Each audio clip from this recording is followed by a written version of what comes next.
Bismillahirrahmanirrahim. Bismillahirrahmanirrahim. Alhamdulillahirabbil alamin.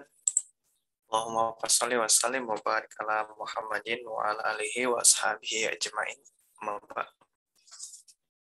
Apa kabarnya teman-teman semuanya, sehat? Alhamdulillah sehat Ustaz. Alhamdulillah sehat. Antum gimana kabarnya Ustaz dan keluarga?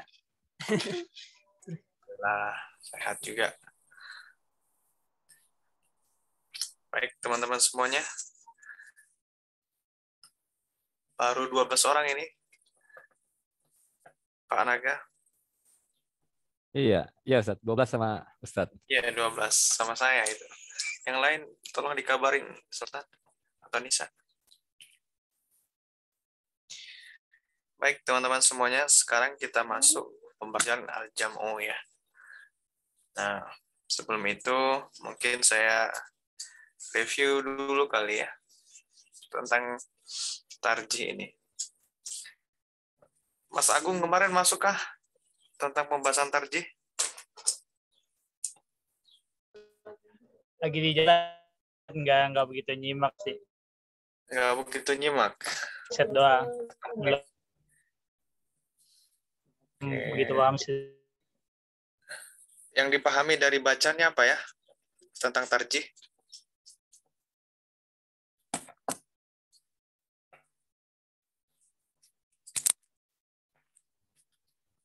Jaringan kayaknya ya. Monica Fitri ada orangnya?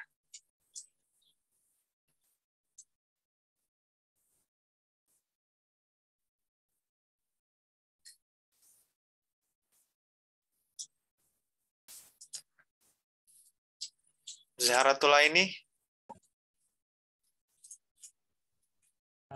Halo, tes. Ya.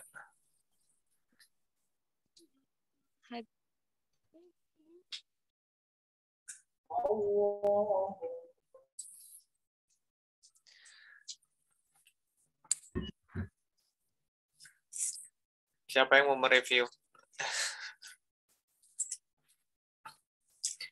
pertemuan tarjih kemarin?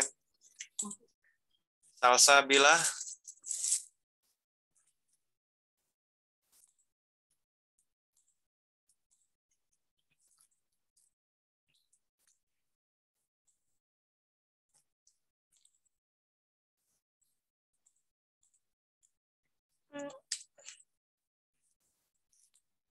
Fitriani?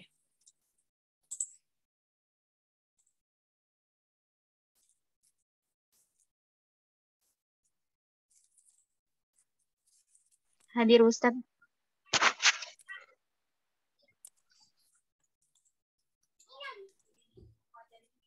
Masih ingat apa yang pelajaran tarjih pekan lalu?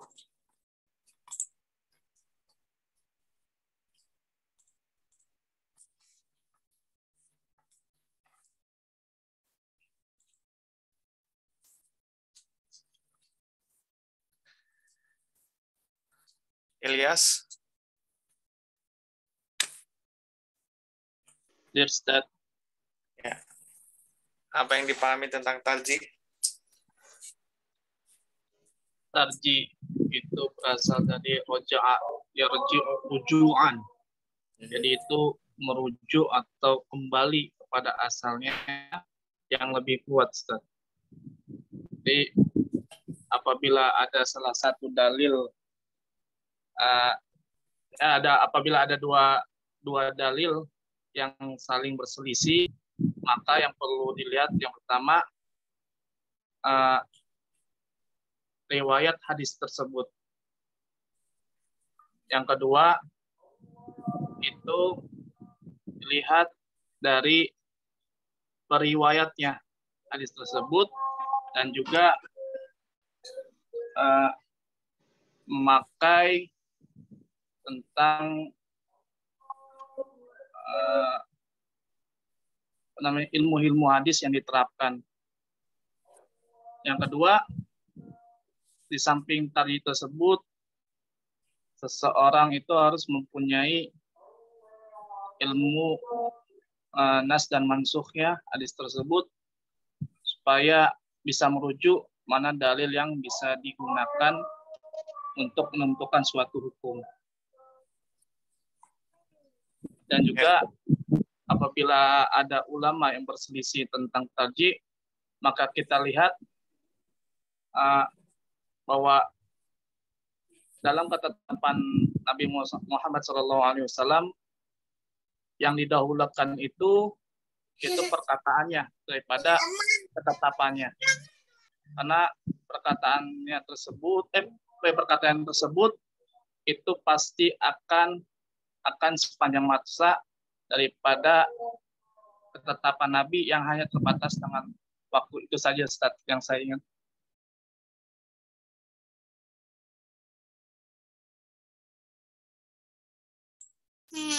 Oke.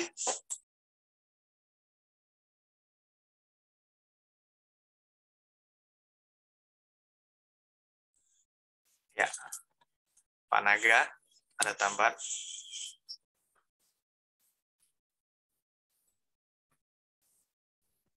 Mungkin kata awalnya tadi ya Ustaz, bahwa kemarin kalau saya baca kayaknya asal katanya rojih ya Ustaz. Rojih itu artinya kuat, bukannya merujuk, sehingga tarjih itu artinya menguatkan atau mengambil dalil yang lebih kuat dari dalil-dalil yang membicarakan satu perkara tertentu, sehingga ketika ada dua dalil yang bertentangan atau bersamaan, sehingga yang didahulukan adalah dalil yang lebih kuat yang dipakai. Kira-kira itu Ustaz. Oke. Sip. Baik, Pak Naga. Ada tambahan yang lain? Yang dari perempuan?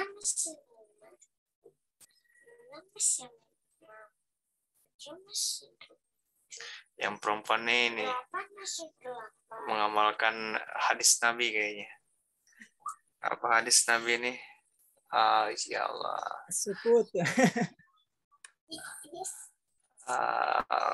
Apa yang diam lebih baik diam daripada mas apa? Ya Allah, saya lupa. Diam itu adalah emas gitu ya. Atau gimana? Ya Allah, lupa saya di situ. Jadi mengamalkan, kalau tidak bisa berkata baik, lebih baik diam. Nah, ini atau yang kedua, memakai mazhab, atau ya ini karena perbandingan mazhab ya. Memakai mazhab bahwa suara itu adalah aurat. Jadi yang perempuan nggak perlu bersuara, cukup mendengarkan. Jadi mengambil mazhab kelas C ini, mazhabnya mazhab perempuannya diam, tidak bersuara. Mungkin Oh, sukut Ustaz.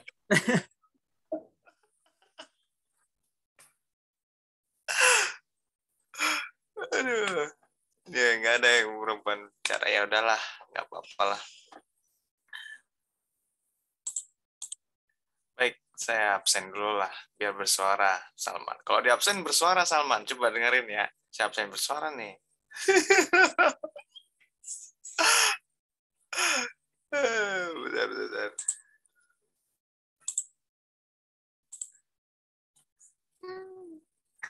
Dara Nur Atika ada? Nah, ya. Belum bergabung Ustaz. Ya, absennya di awal aja. Salman Al-Farisi ada ya. Agung Santoso, Ustaz. Siti Rahayu,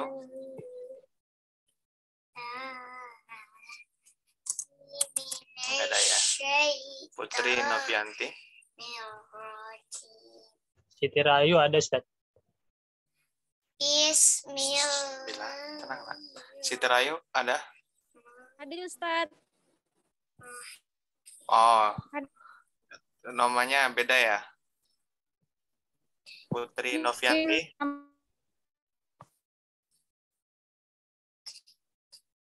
Nggak ada. Fitri Nopianti. Salsabila.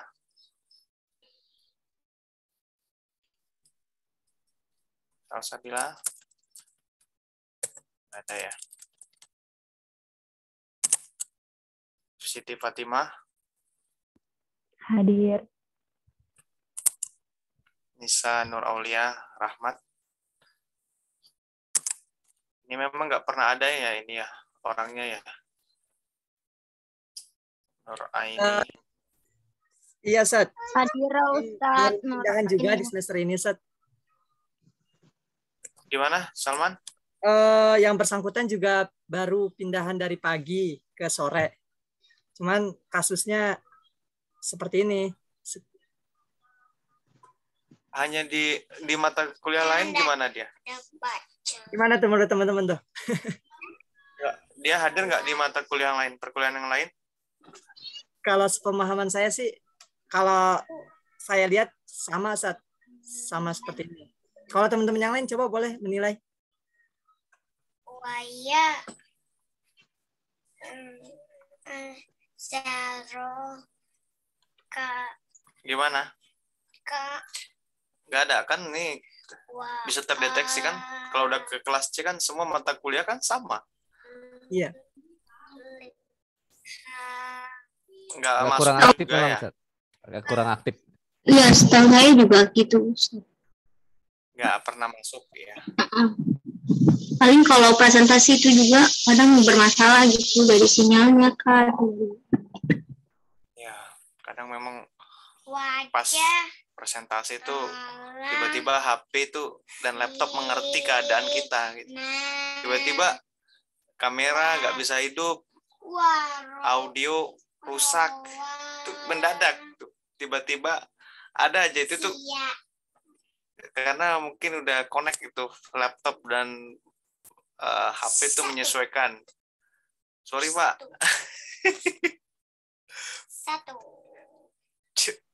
Kayak gitu biasanya. Jadi perlu diteliti tuh Pak Naga. Kalau Pengaruh. trouble-nya Sat di pembahasan. Sat. Masalahnya masih di kota karena kan kita tiap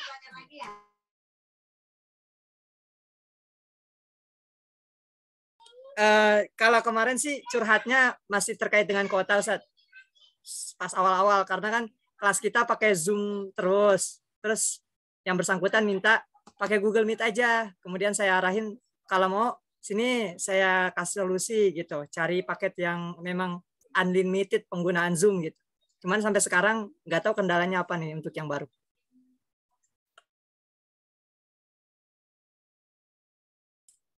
Iya. Paket yang dari kementerian itu nggak ada lagi ya? Sekarang sih belum ada info terbaru untuk tambahan paket.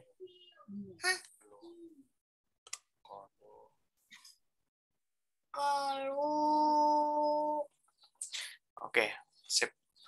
Ya udah, ya mengikutilah kesepakatan para ijma ya. Ijma kelas cek penggunaan Zoom ya diikutin dong. Jangan karena satu orang pindah ke Google Meet ya. Ya itu resiko dia pindah ke kelas. Ya itu salah satu konsekuensi kan. Artinya penggunaan media yang dipakai kan gitu. Oke ya. Reza Afifatul Jannah. Hadir Ustadz. Fitriani. Nggak ada. Fitriani. Hadir Ustadz. Ayu Widyaningrum. 1, 2, 3. 1, 2, 3. Ayu, mic-nya bermasalah, Ustaz. Jadinya itu di kolom komentar deh. Naga Kunadi. Ya. Iya, Ustaz. Irsal Stabila juga ini nggak pernah hadir ya? Iya, Ustaz. Itu gimana statusnya itu, Pak Naga? Wah, saya bingung juga Ustaz, nggak pernah ketemu juga. Sudah suka di Japri, Ustaz. Ya, namun kembali lagi ke orangnya sih.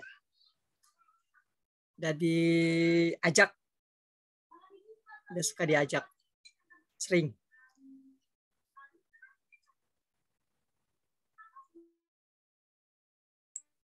Oke lah. Berarti memang udah nggak ada ini ya orangnya ya. Adi Nur Rahman. Oke. Belum gabung. Nggak ada. Nggak ada ya. Bentar ya. Bentar ya. Saya ada tamu. Baik, Ustaz. Ustaz.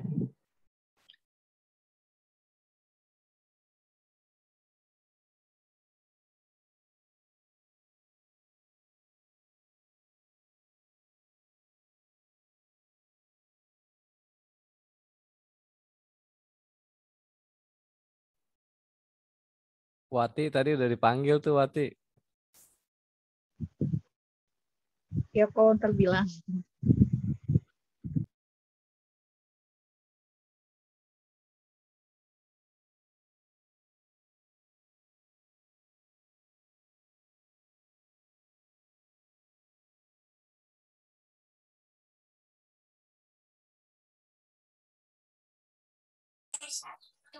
Oke. Adi Nur Rahman belum ada tadi ya? Ayah, bila baca Belum. ikronnya 4. Ya. Monica Fitri. Iya, Ustaz. Ibu, dia udah baca ikron lagi loh. Iya.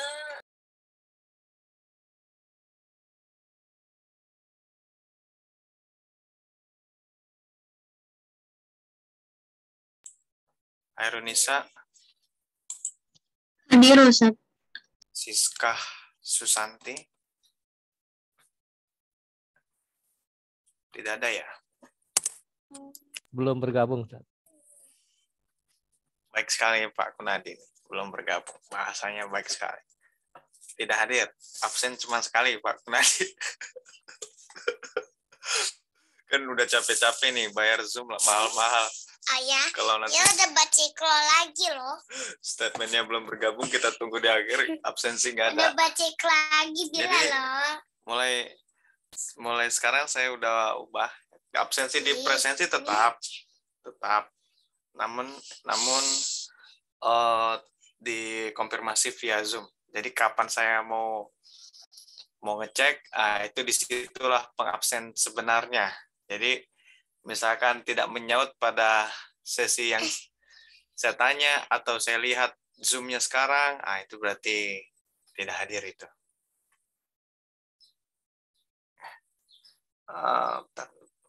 Yang ini ya, kecil suaranya tapi yang lain dong, yang lain.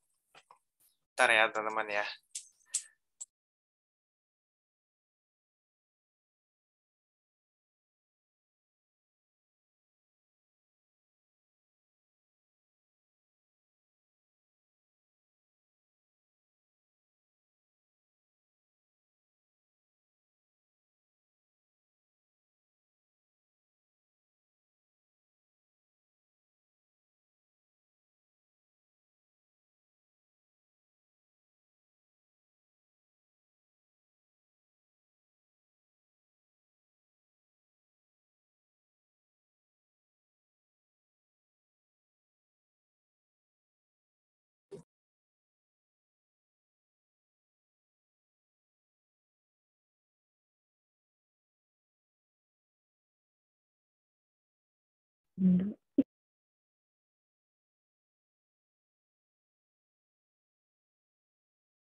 Magazine ada?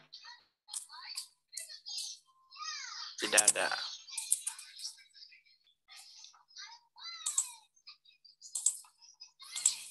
Pak Abdul Muiz ada ya? Udah hadir ya? Hadir Ustaz. Sama Nidaul Hasanah. Hadir, Ustaz. Ya. Siti Dahria. Cuti, Ustaz. Ibu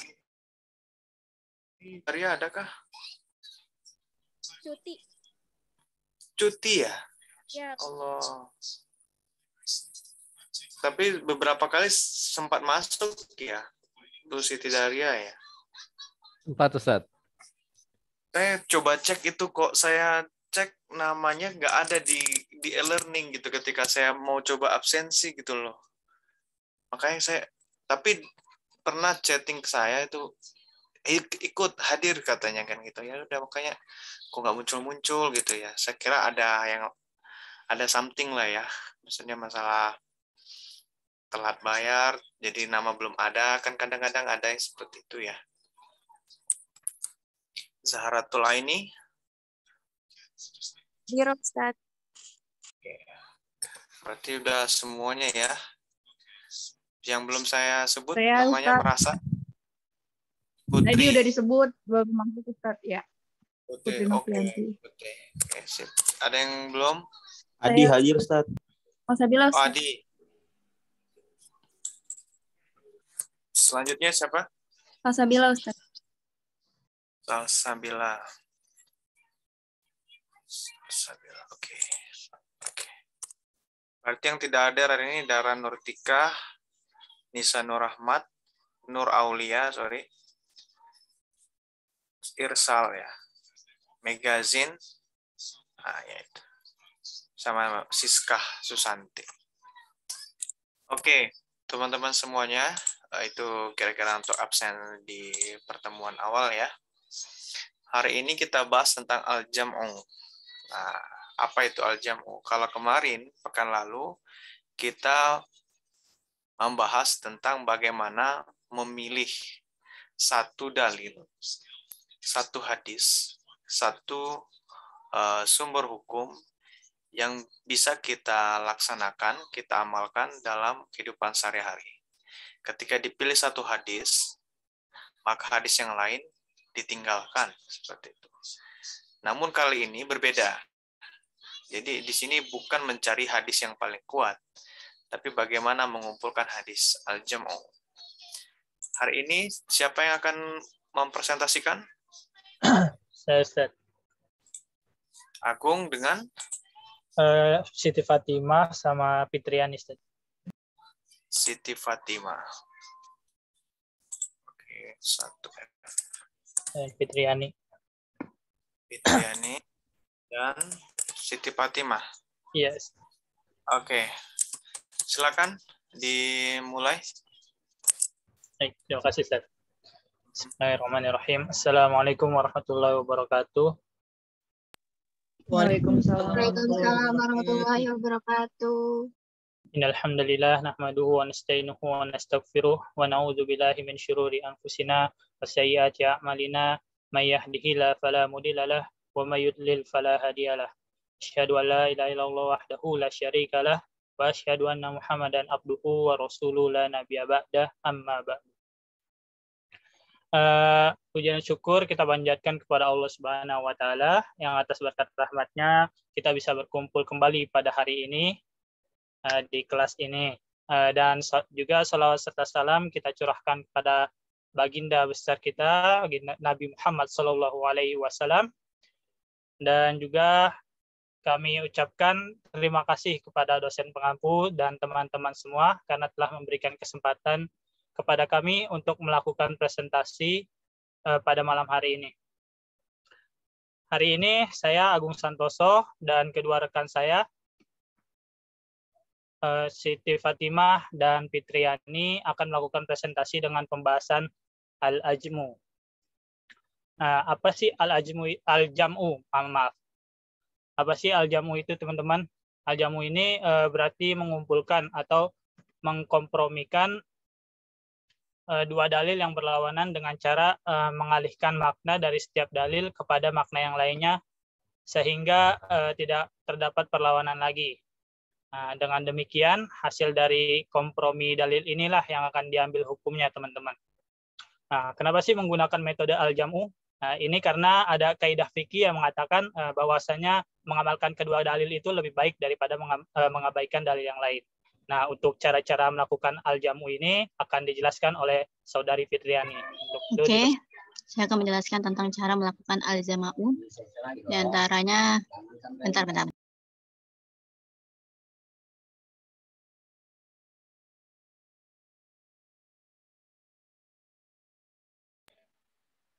Di antaranya yang pertama itu ada menawilkan salah satu nas sehingga tidak berlawanan dengan nas yang lain. Misalnya hadis Abu Hurairah RA yang mengatakan, Gung boleh dibacain Gung?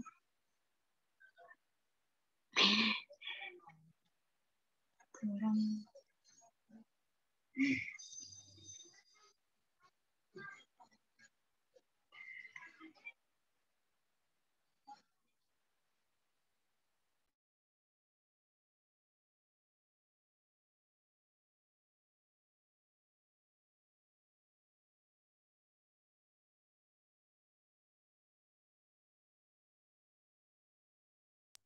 Maaf, saya nengok. Masih di mute. Inna Rasulullah sallallahu alaihi wasallam qala la adwa wala tiyarata wala hamata wala safara.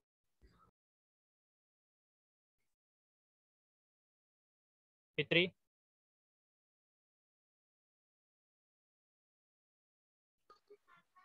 Yang artinya bahwa Rasulullah SAW bersabda, tidak ada penularan ramalan jelek, penyusupan reinkarnasi roh orang yang meninggal kepada burung hantu, dan tidak ada bencana bulan Safar. Hadis riwayat Bukhari dan Muslim. Salah satu dari isi sabda Rasulullah SAW ialah bahwa penularan penyakit dari seorang kepada orang lain itu tidak ada. Seseorang jika tidak ditakdirkan sakit, tidak akan sakit, sekalipun dia bercampur dengan orang yang sedang sakit. Hadis tersebut menurut lahirnya berlawanan dengan hadis yang mengatakan, Agung. Firra minal majzumi kama tafirru minal asdi. Yang artinya larilah dari orang yang sakit lepra sebagaimana kamu lari dari singa dan seterusnya. Hadis riwayat Bukhari dan Muslim. Aduh, kok gini? Bentar. Mana?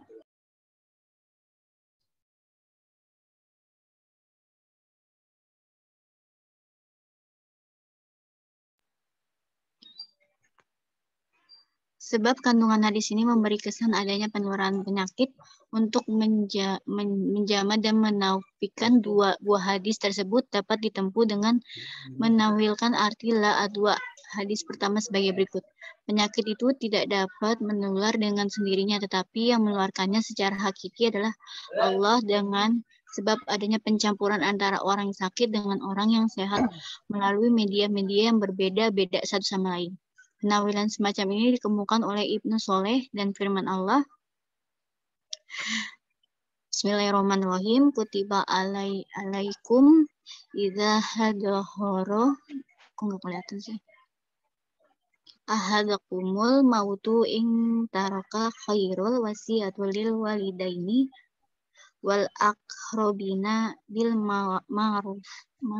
ma'ruf, yang artinya diwajibkan atas kamu apabila ada di antara kamu kedatangan tanda-tanda mati jika ia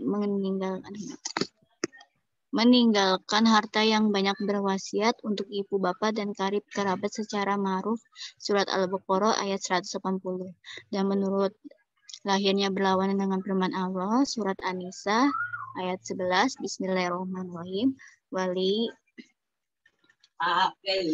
abawaihi likulli wahidin min ummas sudusu mimma taroka in kana lahu walad.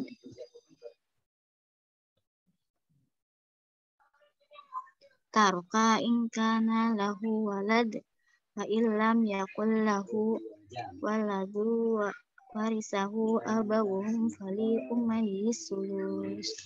Artinya, dan untuk dua orang ibu, bapak masing-masing 1/6 dari harta yang ditinggalkan. Jika ia meninggalkan itu, mempunyai anak. Jika ia meninggalkan tidak mempunyai anak, dan dia diwarisi oleh ibu bapaknya saja, maka ibunya mendapatkan 1/3.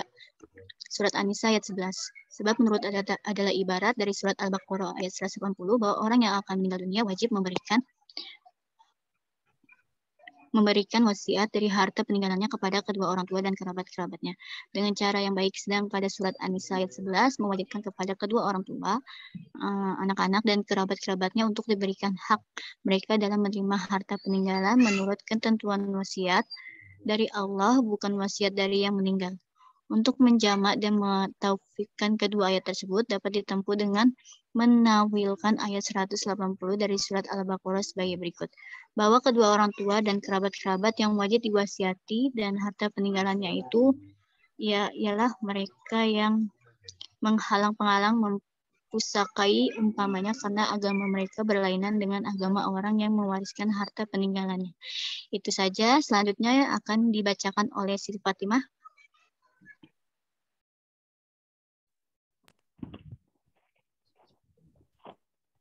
Yang kedua, salah satu nas dijadikan tahsis terhadap nas yang lain. Misalnya hadis Ibnu Umar yang menceritakan Su'illa Nabi sallallahu alaihi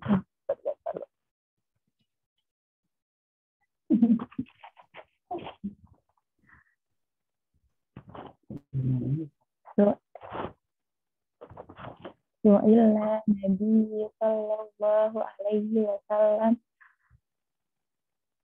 anil ma'i fil salati wa ma yamdaji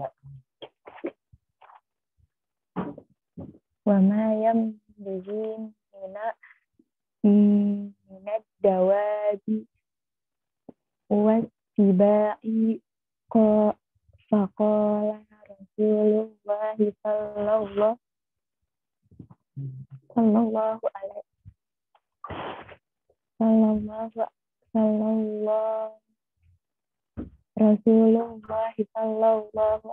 wasallam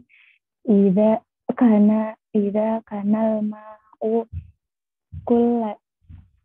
kullataini lam yahmil khabasa.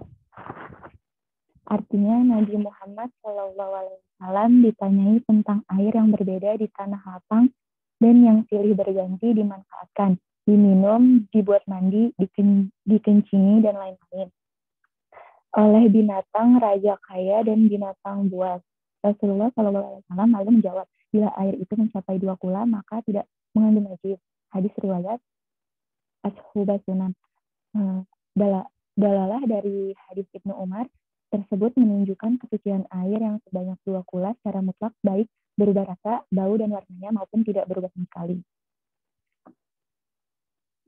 Hadis Ibnu Umar ini nampaknya berlawanan dengan hadis Ibnu Mas'ud radhiyallahu anhu. Qala Rasulullah sallallahu alaihi wasallam qala Allahul ma'a tahura la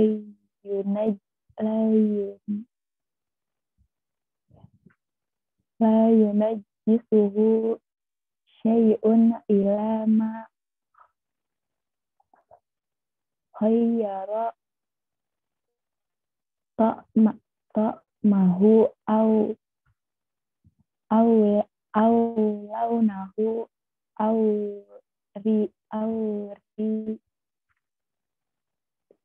au riyana.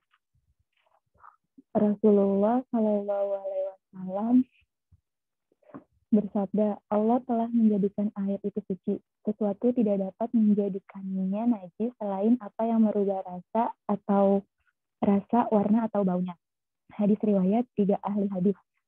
Sebab hadis ini mendapatkan kesucian air yang tidak berubah rasa, warna atau baunya, baik air itu kurang 2 kula maupun lebih.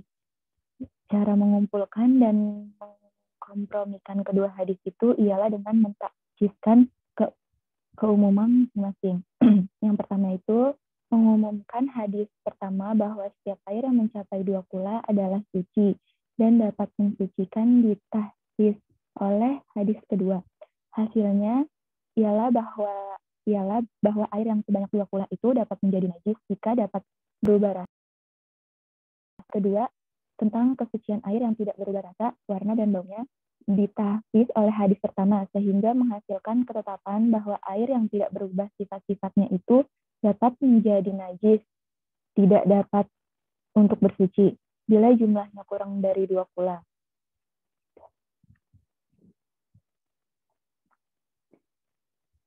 Yang terakhir yaitu perbedaan antara al-jam'u dengan tarjih. Al-jam'u itu berarti mengumpulkan atau mengonfirmasikan dua dalil yang bertentangan. Sedangkan tarjih berarti menguatkan salah satu dari dua dalil yang bertentangan untuk diamalkan dengan.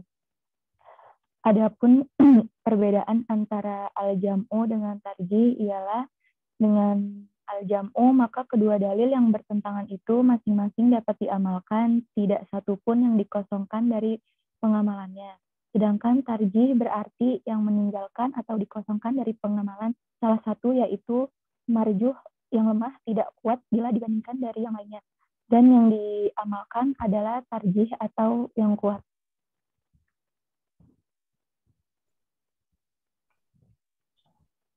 Baik, itu saja materi yang dapat kami sampaikan. Jika ada yang ingin ditanyakan atau ingin berdiskusi, silakan teman-teman, dipersilakan.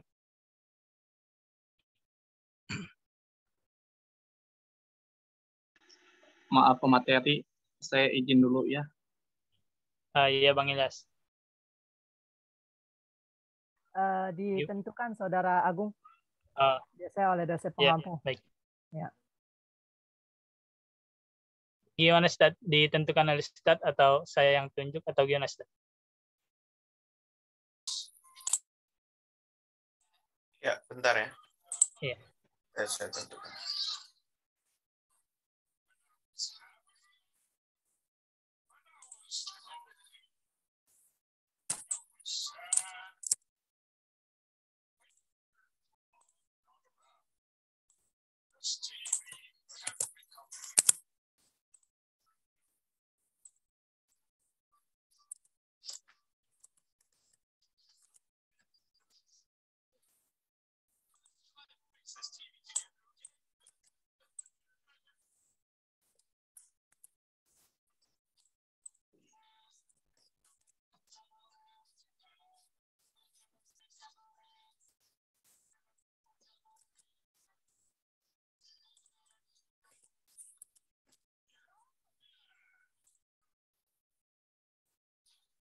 Ya, silakan.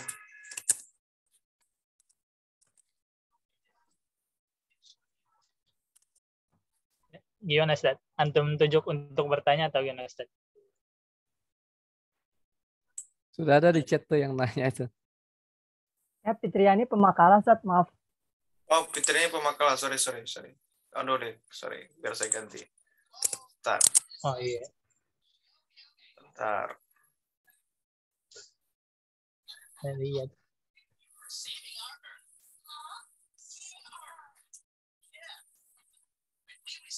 Oke.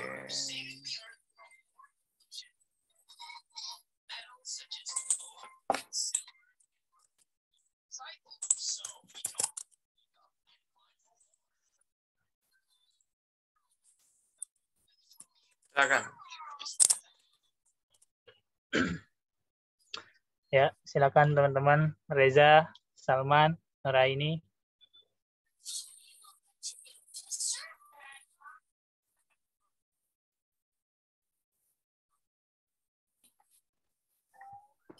Baik, sambil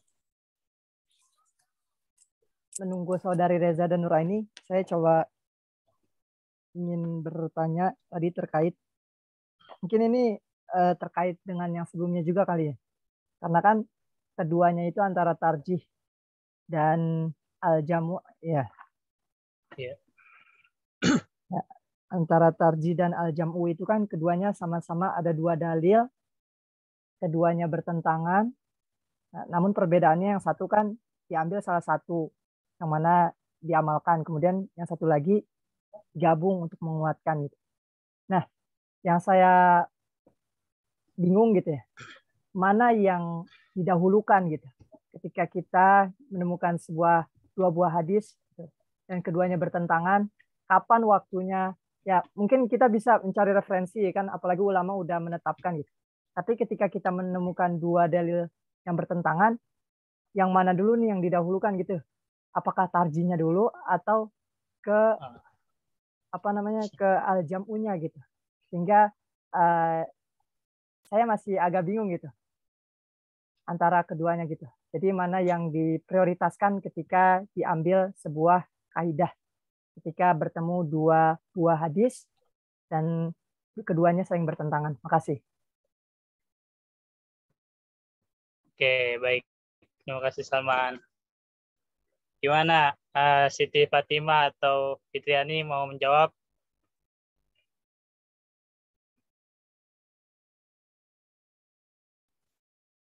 Di chat kayaknya ada tuh Saudara Agung.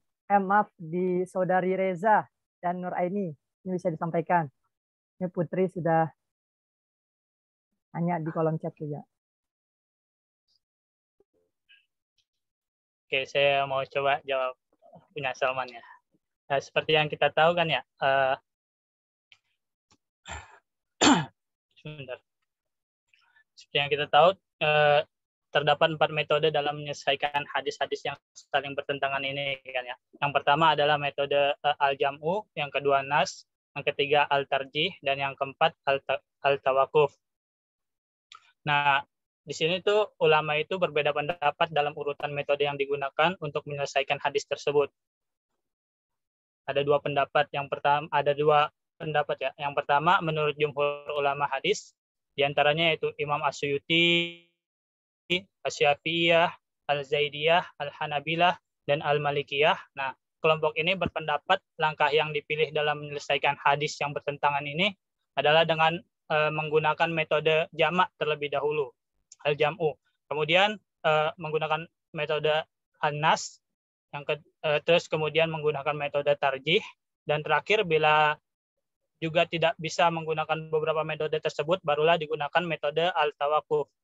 Nah, sedangkan yang kelompok kedua ini yang diwakili oleh ulama Hanafiyah, menurut mereka metode dalam menyelesaikan hadis-hadis kontradiktif ini adalah dengan mendahulukan al-nas, lalu tarjih, kemudian jamak, dan yang terakhir barulah menggunakan metode tawakuf sebagai alternatif.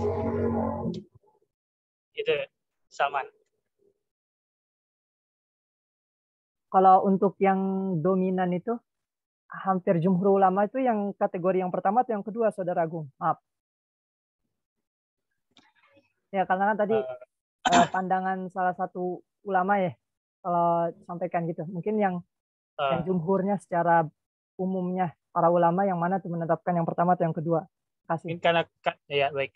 Mungkin karena kita tinggal di Indonesia ya, mayoritas Indonesia kan menggunakan mazhab Syafi'iyah ya. Itu mungkin lebih masuk ke yang kelompok pertama karena di situ ada Imam Syafi'i juga. Ya, makasih. Syukron. Ya, sama-sama.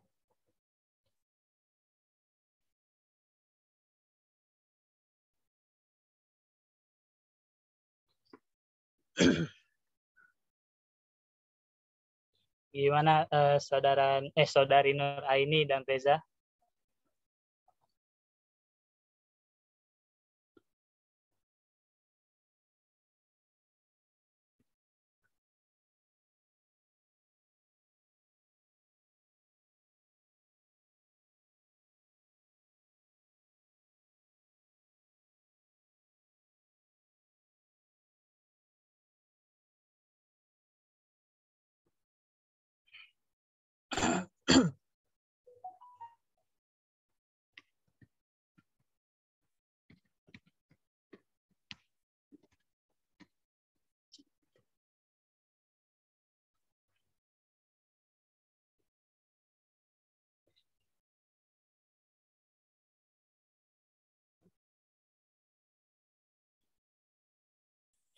Reza udah bertanya belum?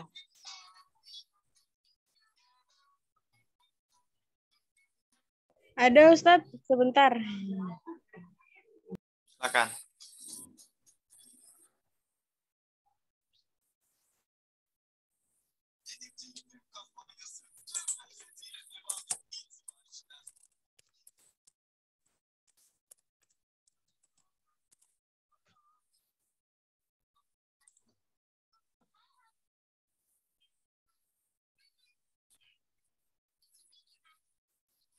Lagi ngapain, Reza?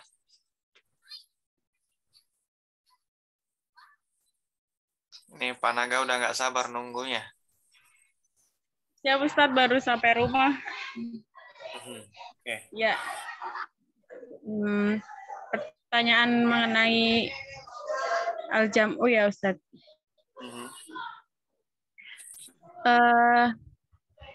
Yang ingin saya tanyakan,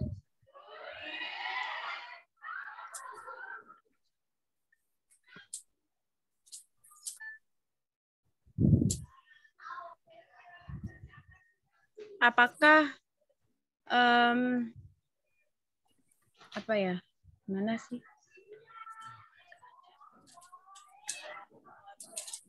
Maksud dari mengalihkan makna tuh apa yang berlawanan dari dua dalil tuh gimana? Saya kurang paham mengenai al-jam'u gitu. Oh, iya. Ya, coba saya kasih contoh yang lain coba ya.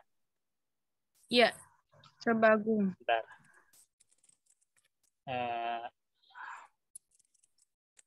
Nah, contoh lainnya kayak adalah contohnya keharaman darah ya.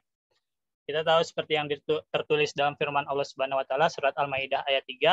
Di sini bunyinya diharamkan bagi kamu memakai bangkai dan darah. Dalam ayat ini tidak ada pembedaan antara darah yang mengalir atau yang mengalir dalam tubuh ataupun darah yang sudah beku seperti hati.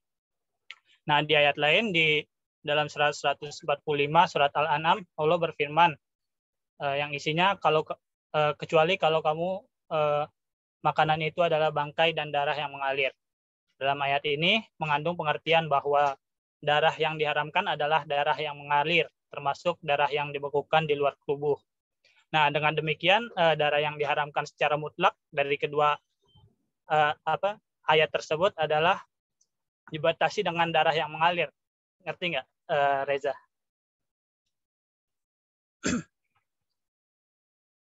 Halo Reza. Iya, berarti itu kalau yang pembahasan kemarin kan diambil salah satu ayat gitu ya. Kalau di sini itu berarti iya gimana? Iya, berarti dua-duanya, dua ayat tersebut tetap ini apa ngambil salah satu gitu? Enggak, di sini kan pengumpulan dalil yang bertentangan, kemudian mengkompromikannya kan. Nah, kemudian dengan demikian hasil kompromi dari kedua dalil inilah yang diambil hukumnya. Paham nggak? Kayak yang pertama kan surat Al-Maidah ayat 3 itu kan diharamkan bagi kamu memakan bangkai dan darah. Tapi di sini tidak dijelaskan kan darahnya itu yang mengalir dalam tubuh atau yang sudah beku seperti hati.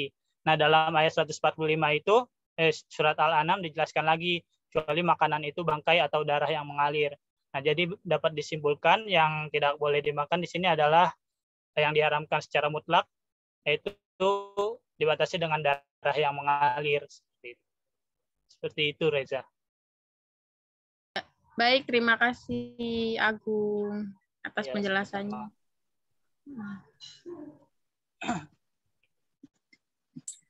Saya Nuraini.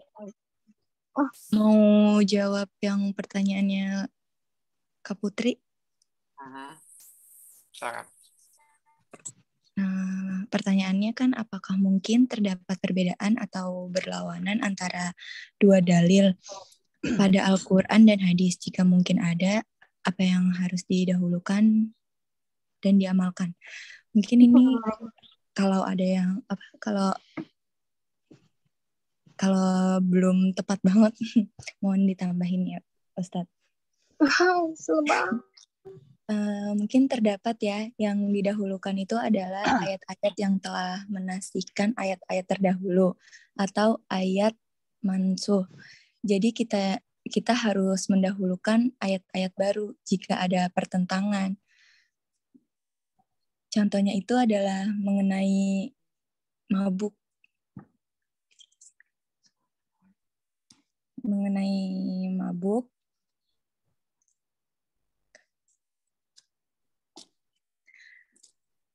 Tahapan dalam pengharaman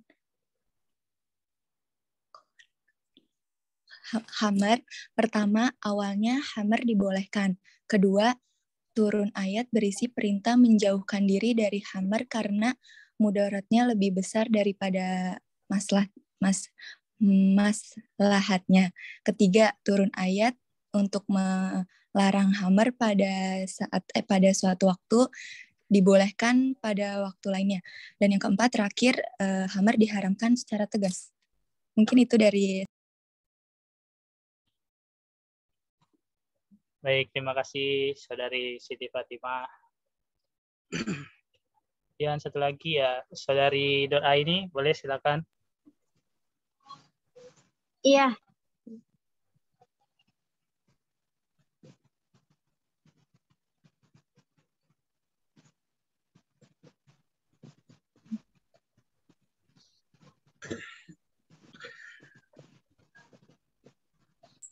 Maksudnya satu lagi apa ini? Statement Enggak, atau yang dari stat kan ada dipilih 3 orang, masih belum satu.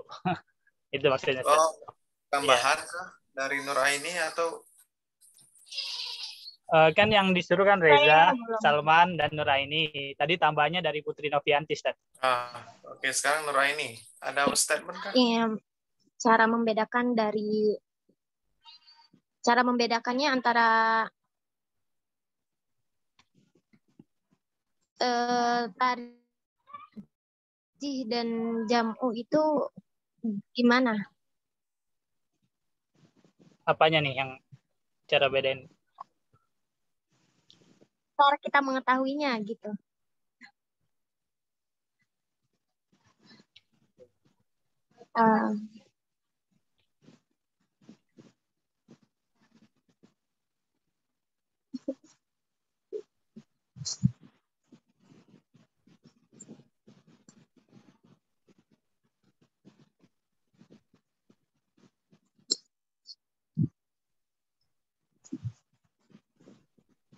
Gimana Siti Fatimah atau Fitriani mau bantu jawab?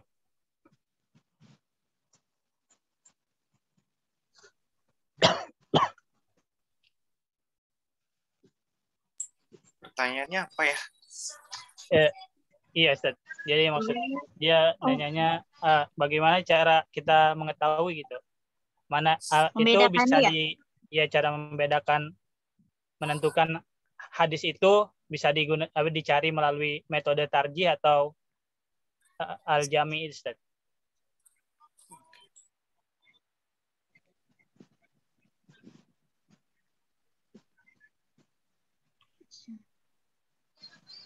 Saya mau bantu jawab. Ya, silakan Saudara Fitri. Perbedaan antara al-jama'u sama tarjih mengkonfirmasikan dua dalil yang bertentangan. Maaf, Saudari Fitri. Apa ya? Oh, beda itunya cara ya? Cara menentukan hadisnya itu. Oh, cara menentukan. Iya, cara penjelasannya atau penentuannya nih? Penentuannya ya? Cara menentukan hadis itu dapat diuji oleh metode tarjih atau metode al-jami. Oh, oke. Bentar.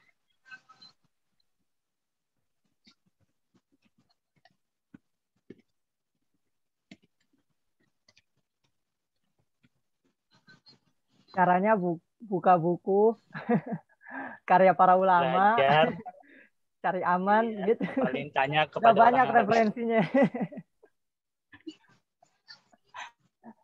Tanya kepada guru.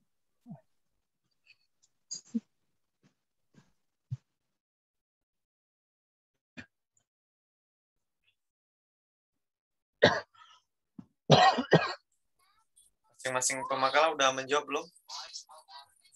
Agung sudah. Fitriani. Fitriani statement dong.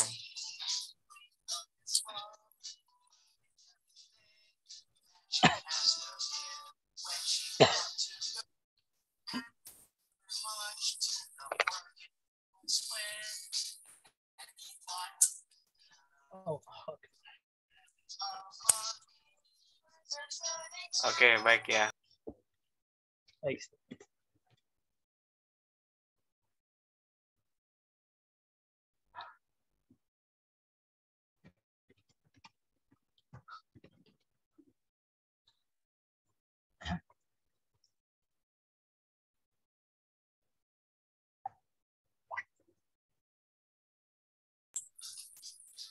Oke ya, baik ya teman-teman semuanya.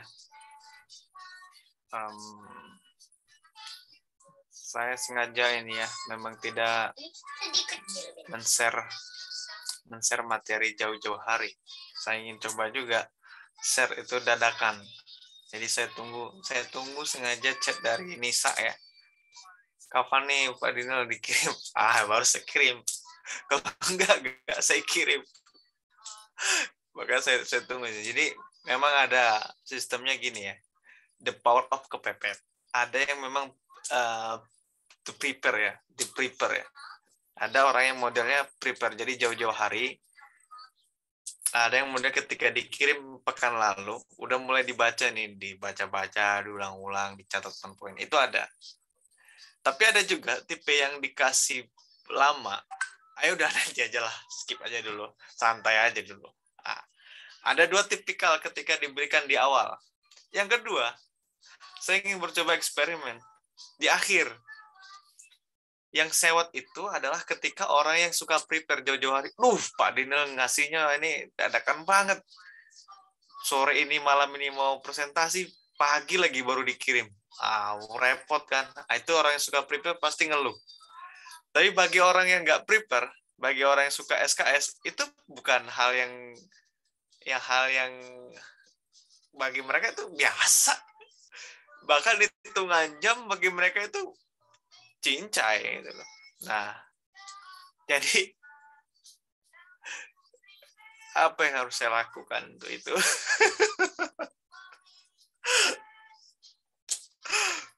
Sengaja saya tulis teksnya ini saya dibaca nih tiga halaman pendek kok gitu ya. Insya Allah paham ya. Jadi teman-teman semuanya dibaca ya materinya ya. Besok saya coba lagi iseng lagi. Ini persiapan ya. Mungkin pekan depan kita libur ya. Udah persiapan UTS ya teman-teman ya. Kan baru masuk dua kali langsung UTS kan. Apa materinya? Udah hilang, udah ke laut kan. Siap-siap aja lah. Ada kisi-kisi nggak Pak Dino? Nggak ada kisi-kisi. Ya, nggak ada kisi-kisi. Baca aja. Toh buku udah dikirim kok, pendek-pendek. Paling banyak itu 5 lembar itu bukunya. Jadi 5 kali 6 ya. Jadi materi Al-Jam'u ini tidak masuk dalam UTS. Nah, itu saya kasih kisi-kisi lah. Al-Jam'u tidak masuk dalam kisi-kisi UTS. Yang masuk itu materinya sampai di tarjih. Nah, persiapkan dirinya masing-masing. Karena ini syukurnya online ya, alhamdulillah ya. Hanya malaikat Rokib dan Atid aja ini yang setia mendampingi kan. Apakah benar-benar jangan-jangan udah punya ini kan, punya nomor telepon Rokib Atid kan? Jangan dicatat kan. Kalau saya lagi kurang baik, kayak Rara udah punya nomor telepon Mikail kan. Jangan Pak Naga ini punya nomor telepon Pak ini.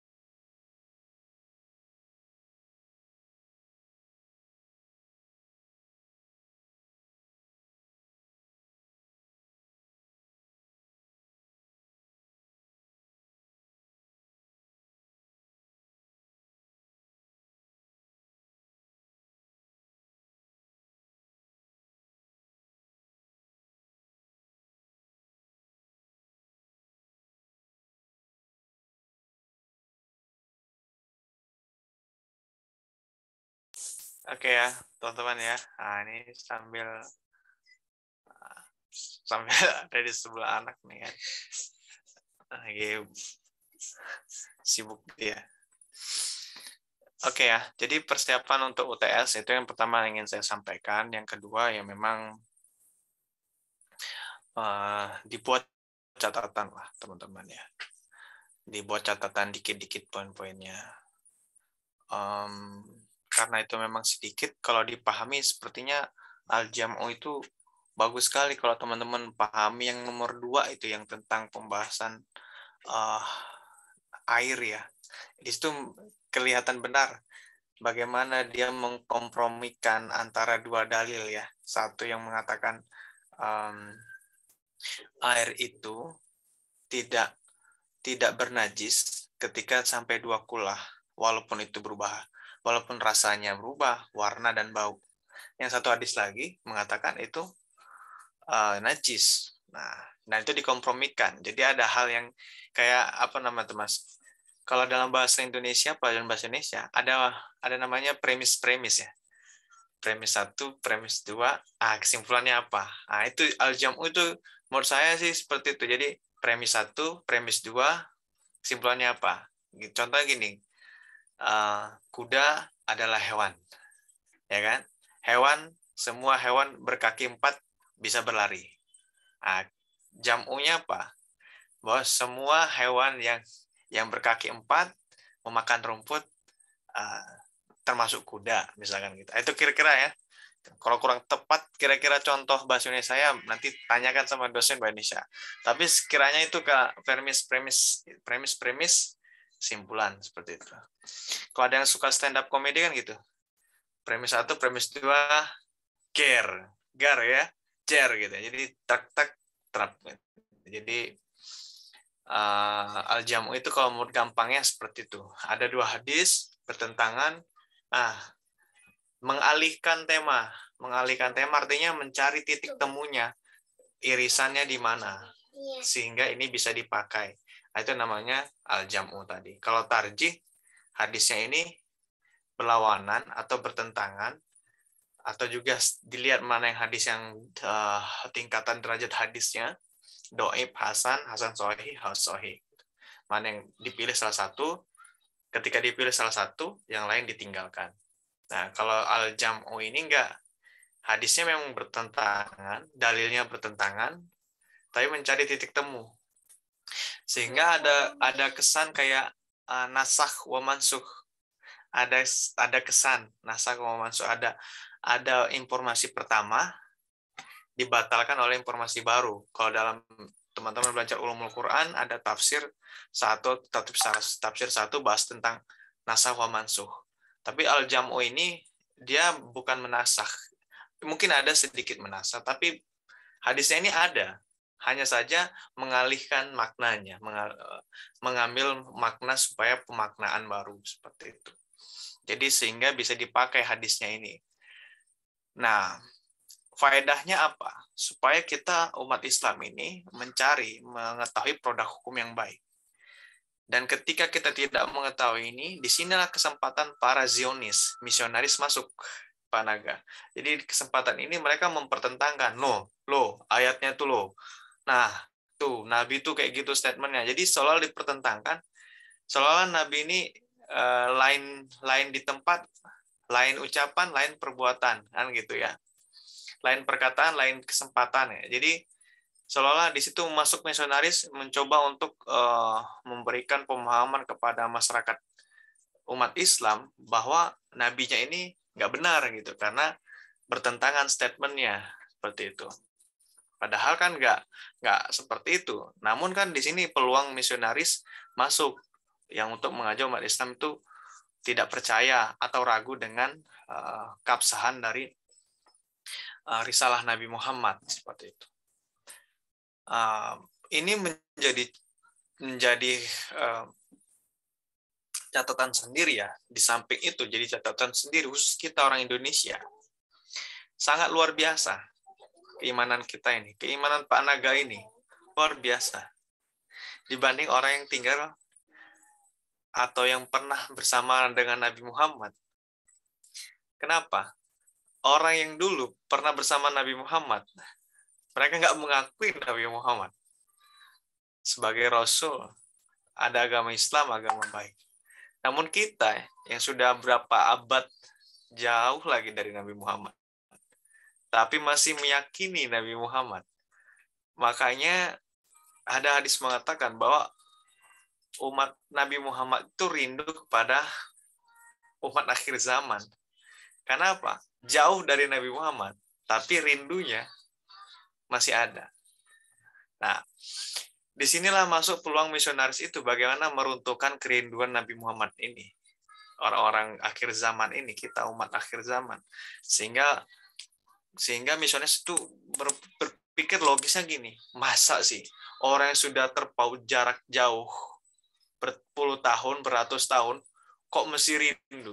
Pasti kan peluangnya lebih mudah dirasuki untuk berubah keyakinan dibanding orang yang selalu dekat.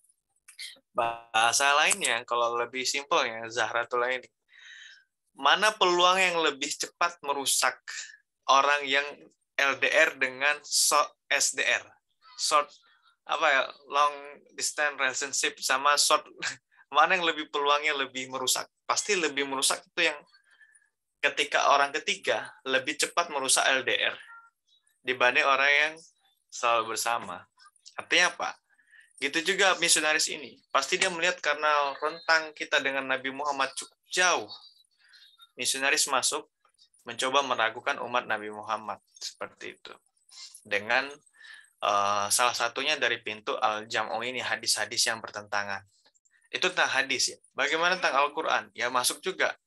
Dari misalkan dari kisah-kisah Israiliyat, kalau teman-teman belajar atau masih mengingat tentang pelajaran ulumul Quran, tentang bagaimana Israiliyat, ayat mutasyabihat, ya kan? Jadi hal-hal itu bisa diprakarsai atau dilakukan oleh orang-orang yang nggak suka dengan umat Islam. Kesimpulannya apa? Kita sebagai pembelajar setidaknya mengetahui bahwa kebenaran mutlak ya, itu ada. Kebenaran mutlak itu ada. Kebenaran mutlak itu kebenaran dari Allah. Jadi kalau orang bilang kebenaran itu nggak ada yang sempurna dan mutlak, itu mungkin statement yang keliru. Ya, kebenaran yang mutlak itu ada, kebenaran dari Tuhan, dari Allah. Tapi kebenaran yang nggak mutlak itu yang gini, Pak Naga, bahwa perempuan itu selalu benar. Nah, itu kebenaran yang tidak mutlak. Kalau itu kan ada statement seperti itu kan, perempuan selalu benar. Kalau salah kembali ke pasal 1. Nah, itu kita bisa berargumen itu, Bang Abdul Muiz. Itu tentu kebenaran nggak mutlak. Karena apa? Karena kebenaran yang ada pada makhluk itu, ya kan, yang bersumber dari makhluk, nah, itu belum tentu kesempurnaan. Tapi kebenaran dari Sang Khalik itu mutlak. Nah, jadi kebenaran dari Sang Khalik mutlak, benar, bahwa hadis dan Al-Quran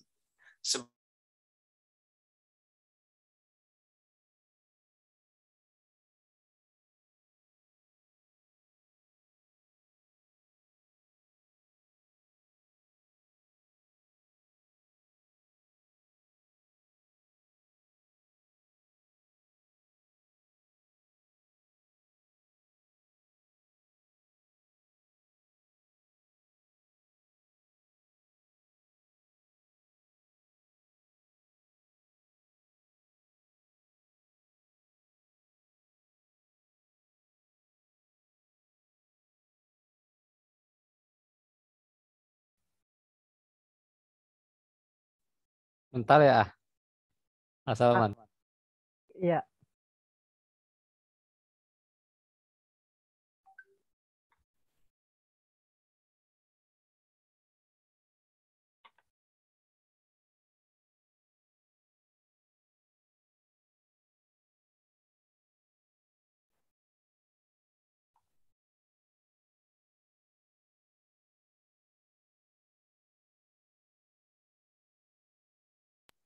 Siska ntar lapor tuh, jangan ntar disangka nggak hadir.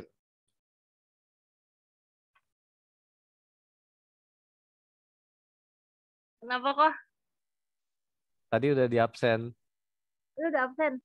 Iya. Tadi udah chat pribadi kan, baru. Ntar aku kalau nggak ngechatin lagi. Nanti diingetin aja. Nih, ketika beliau masuk. Nanti, ketika pas mau ini. Tapi yang penting udah absen nggak apa-apa kan? Halo. Ya, halo. Oke. Ya, Ustaz. Masih kedengaran ya, sorry. Laptop saya tiba-tiba mati ya. Wah, jadi itu teman-teman semuanya, itu menandakan kelas kita udah hampir selesai. Jadi kalau ukuran laptop mati, berarti udah nanda, ayo berarti harus diselesaikan. Jadi closing statement-nya adalah bahwa al-jam'u itu penting untuk kita ketahui, minimal kita belajar. Paham benar, yang ikut belajar dengan guru atau baca kitab-kitab, buku-buku itu juga penting agar penguasaan kita tentang perbedaan, pertentangan hadis-hadis itu bukan menjadi hal yang keraguan untuk kita, tapi tentu menjadi hal yang bahwa hadis itu memang kita lihat tergantung dengan asbabul urutnya. Kalau Al-Quran asbabun nuzulnya, itu menandakan bahwa apa? Kalau saya ambil kesimpulan dalam pembelajarannya, itu sangat hebat. Adaptif menurut saya. Adaptif untuk perkembangan zaman. Dan adaptif pada situasi kondisi. Kalau kita tarik dalam konsep pendidikannya, itu menjadi konsep sikap kita. Bahwa di mana langit dijunjung, di situ bumi dipijak. Di mana bumi dipijak, di situ langit dijunjung. Konsepnya. Artinya apa? Bahwa keluarnya hadis, keluarnya produk hukum itu berbasis kondisi, berbasis kebutuhan dan permintaan mungkin pada zamannya. Nah, kita juga bersikap sebagai umat Nabi Muhammad yang mengikut dengan akhlak Rasulullah, maka kita juga harus bersikap seperti itu. Bersikap adaptif. Di mana kita tinggal, ya kita ikuti aturannya. Kalau teman-teman tinggal di Mekah, ikuti peraturan di Mekah. Teman-teman tinggal di Turki, ya ikuti aturan di Turki. Teman-teman tinggal di Jakarta, ya ikutin di Jakarta. Tentu berbeda di beberapa kota yang lain. Gitu juga pada saat itu ditentukan hadis itu keluar, ya diikuti pada masa kondisinya. Namun, secara garis besarnya, bahwa hadis dan Al-Quran itu, dia adaptif untuk perkembangan zaman, sampai kapanpun. Itu bedanya. Gitu. Sebagai penutup dari sesi kelas kita di pertengahan semester kita kali ini. Mudah-mudahan teman semuanya tetap sehat, tetap semangat, persiapan untuk UTS. Dibaca lagi dari pertemuan pertama tentang apa itu perbandingan mazhab sampai pembelajaran tarjih. Nah, itu aja dibaca-baca, diulang-ulang. Nanti soalnya nggak banyak. Nanti ada mungkin sebagian analisa, mungkin ada sebagian juga berbasis bacaan seperti itu. Dan selamat belajar, mudah-mudahan semuanya mendapatkan hasil yang baik ya, mudah-mudahan. Terima kasih, kita tutup kelas kita dengan baca lafaz hamdalah. Alhamdulillahirabbil alamin. Akhirul kalam. Assalamualaikum warahmatullahi wabarakatuh. Waalaikumsalam. Waalaikumsalam. Terima kasih Ustaz. Syukran. Izin live ya, teman-teman ya.